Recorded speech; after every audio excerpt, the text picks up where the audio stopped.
বলো। ঈদের পরে আজকে প্রথম ক্যাম্পাসে আসা। সত্যি বলতে এই ক্যাম্পাসের প্রতি যা ভালোবাসা আছে, কোনো নারীর প্রতি তো কোনো মায়া নাই। আর ক্যাম্পাসে আসতামই না যদি আমাদের 10 তারিখে পরীক্ষা না থাকতো। আসলে যার জীবনে নারী নাই তার জীবনে কিছুই নাই। আচ্ছা, পরীক্ষা নিয়ে মানে তোমার উত্তেজনা কিরকম, কেমন এক্সাইটমেন্ট কাজ পরীক্ষা নিয়ে করতেছে? কোনো এক্সাইটেডমেন্ট নেই, মিড গেছে যে পথে ফাইনালও যাবে সেই পথে। মানে কি রকম ফল আশা করতেছে, যে কিরকম হওয়া সম্ভব? ফলাফলের বিষয়ে আমি জানি না, পরীক্ষা আমি দিব, ফলাফল সৃষ্টিকর্তারা দেবে। ওকে, আর কিছু? না, আর কিছু বলার নেই।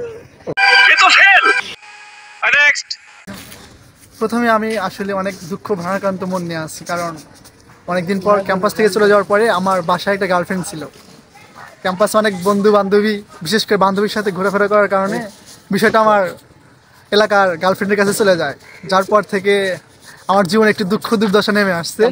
এমনি আমার মিড পরীক্ষার রেজাল্ট খারাপ, কিন্তু এই যে একটা ভারাক্রান্ত মন বা দুঃখ দুর্দশার ভিতরে আছি, যার জন্য আমার ঈদের তেমন কোনো ফিলিংস ছিল না। ঈদের আগে আমার ব্রেকআপটা ঘটে, যার জন্য ঈদ আমার মনে হয়নি। আর আপাতত সামনে পরীক্ষা, সেমিস্টার ফাইনাল পরীক্ষা। আমি আপাতত অনেক দুঃখী মানুষ, কাজেই পরীক্ষার আমার কোনো চিন্তা ভাবনা নেই। Thank you.